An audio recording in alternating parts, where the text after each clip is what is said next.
Não adianta nada só explicar, né? Então, a aula puramente expositiva não resolve nada, né? Então, vamos explicar bem explicado, né? E aí, ó, quando a gente está falando de praticar, a gente tem dois momentos, né? Momentos de prática guiada, né? Professor e estudante juntos, né? Então, pode ser o professor e a turma inteira, professora, pequenos grupos.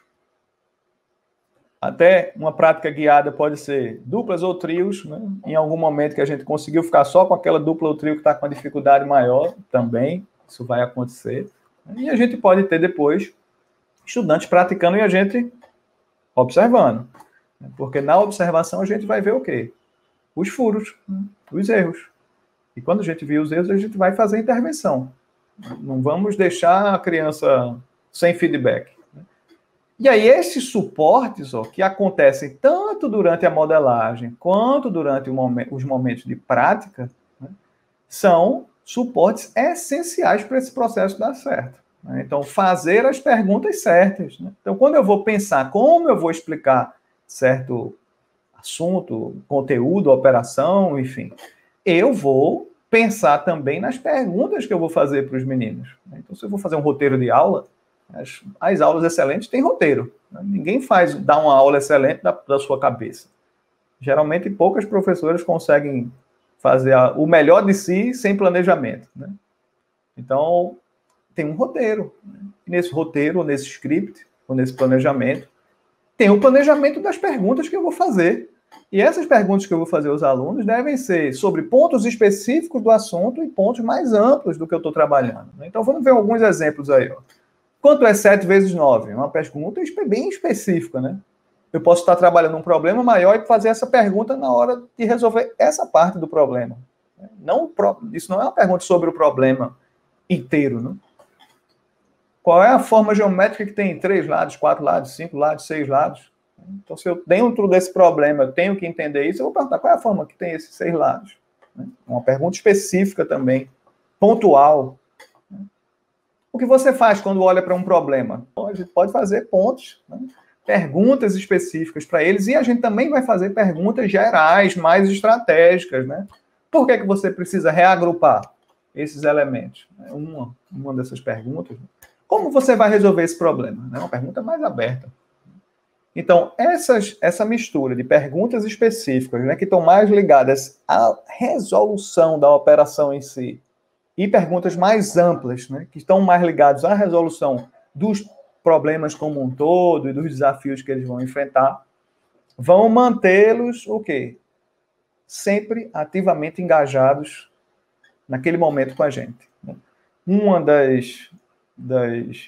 Dos indicadores, né, que a gente já viu na neurociência e na pesquisa educacional e na pesquisa de psicologia cognitiva, né, do sucesso das crianças é o engajamento ativo. Né? E o engajamento ativo, ele não acontece só quando a criança está super entretida, pegando algo tangível e brincando. Aquilo não necessariamente é engajamento ativo com a aprendizagem. Né? Engajamento ativo é a atenção. A atenção é essencial para o aprendizado de qualquer coisa. E a gente consegue a atenção quando a gente faz as intervenções, faz as perguntas, obriga eles a pensarem, né, e responderem, porque nesse ato de pensar e responder, eu estou exercitando as minhas conexões neurais, como a neurociência tem demonstrado para a gente em várias áreas de conhecimento. Né? Então, vou fazer as perguntas certas, né, e vou estimular as respostas frequentes. Né? Então, eu vou fazer pergunta para a turma inteira, né, e vou pedir para a turma inteira responder, eu vou fazer perguntas individualmente para algumas crianças. Né? Aquela criança que está mais sonolenta, eu vou fazer uma pergunta dela, porque aí isso vai acordar aquela criança, vai despertar a atenção dela.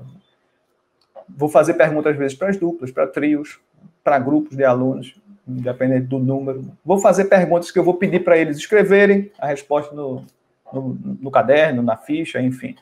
Vou pedir para alguns irem para o quadro, escrever no quadro. Tem algumas escolas que têm uns quadrozinhos brancos pequenininhos também. Vou pedir para eles fazerem naqueles quadrinhos brancos. Eu vou pedir para eles levantarem a mão. Vou usar as estratégias que eu tiver para que eu tenha essas respostas junto com as perguntas e que isso aconteça várias vezes ao longo da aula. Não é uma aula expositiva que eu venho aqui passar 1 hora falando sobre como fazer operações de divisão. Isso não dá nenhum resultado. É uma aula ativa, engajante. Eu lanço um desafio, eles vão responder de uma forma agora, daqui a pouco eu vou lançar outro desafio e vou puxar outra forma de responder.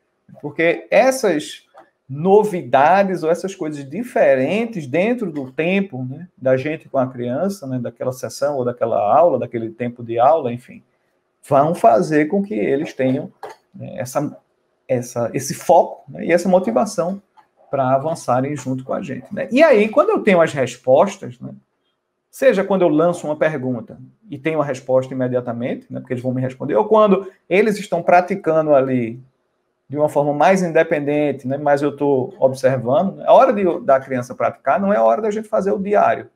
A hora da criança praticar é a hora que eu estou olhando, é uma das horas mais valiosas para garantir que todas as crianças aprendam, porque aí eu vou dar feedback. Né?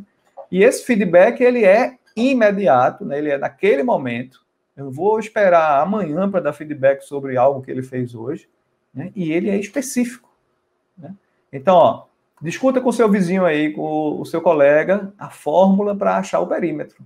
Esse é um feedback. Eu posso ver que ele está com dificuldade para fazer encontrar o perímetro ali, né, a soma dos lados, e eu dou uma sugestão. Ó, fale com o seu vizinho e converse com ele sobre isso. E aí ele vai fazer a pergunta. Né? É bom que eles troquem entre si. A aprendizagem cooperativa é uma das descobertas pioneiras aí do Robert Slavin, da Johns Hopkins, faleceu sábado passado, eu até fiquei bem triste, mas isso é outro momento para a gente falar. Uma das descobertas dele foi que o aprendizado cooperativo, dentre algumas estratégias, né, é uma das mais efetivas formas de aprender. E aí, também você pode estimular isso, né, a cooperação entre eles. Escreva no quadro o problema da multiplicação, ou seja, vamos lá, escreva aí que multiplicação é essa que está nesse problema. Então, eu vou puxar e dar feedback para eles também, fazendo essas motivações que a gente vai fazer junto com eles. Né? Então, desenha aí no seu caderno uma figura, né, que faz você se lembrar do paralelogramo também, né? Ou a figura que faz você se lembrar da forma em 3D tal, né? O cilindro. O que é que faz você se lembrar de um cilindro? Lembrar tal coisa. Então, escreva aí, desenha aí agora. Então, esse feedback ele também vai ser afirmativo e corretivo. Né? Vamos agora ver alguns exemplos de feedback. Né? Então, ó, ótimo trabalho usando essa estratégia, né, para resolver esse problema. Porque existem várias estratégias para resolver problemas. Ele escolheu aquela estratégia para aquele problema e deu certo. Né? Então, você não vai elogiar, que bom, você conseguiu fazer super rápido, você é muito inteligente mesmo, você é fogo, parabéns. Não vou fazer isso. Eu vou elogiar o procedimento que ele teve para atingir aquele resultado. Né? Seja um procedimento que ele fez uma boa escolha na estratégia para resolver aquele problema, ou o procedimento dele de começou a resolver o problema, não conseguiu, tentou outra estratégia, né? Tentou novamente, não desistiu, e aí conseguiu. Então, posso dar feedback afirmativo e motivacional sobre esses procedimentos. Né? Nunca dê feedback sobre características ou inteligência da criança, porque essas crianças que recebem muito feedback desse tipo, né, você é muito inteligente, você é fantástico, você é não sei o quê, quando eles têm um problema maior, eles desistem, né, porque eles não foram habituados, né, a buscar a resiliência, né, a buscar o aprendizado e resolver seus problemas, tentando novamente, sabendo que vai dar errado, e tudo bem que deu errado, não é problema não. O problema é como é que a gente vai fazer para dar certo. Vamos pensar agora na nova tentativa que a gente vai ter. E vamos rever isso. Né? Me explica agora como é que você fez essa adição aí na coluna da dezena ou da centena. Me explica aí como é que foi esse passo aí que você deu. Então, o professor, a professora que observa, sabe exatamente onde apontar o dedinho, né, e dar a sugestão para ele. Se eu só olho o resultado amanhã, eu perdi aquele momento rico, que pode ser um momento para ele entender, durante o processo de desenvolver uma solução de um problema, ou desenvolver uma conta, uma operação, o que ele precisa fazer diferente. Então, o feedback, ele é imediato, ele é específico, ele é afirmativo e ele é corretivo. Afirmativo do ponto de vista de reforçar o que eles têm feito de bom, do ponto de vista procedural, e corretivo para dar essa busca, né, pela próxima alternativa, ou para ele entender o que ele fez, que não foi a melhor escolha, não foi a melhor decisão, ou não foi a melhor implementação. Então, fazendo feedbacks dessa forma, a gente está reforçando, de certa forma, as habilidades metacognitivas deles, né? Que é aprender a aprender.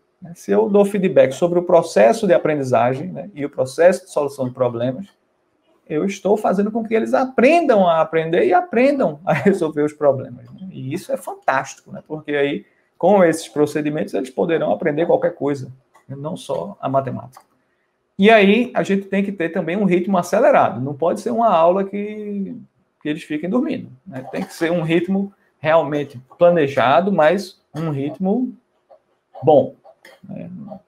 Nada de também ficar correndo demais, né?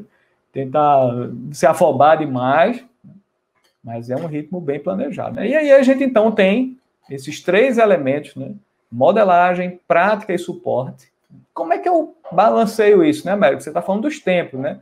Quanto tempo eu vou gastar explicando? Quanto tempo eles vão praticar comigo? Quanto tempo eles vão praticar sozinhos?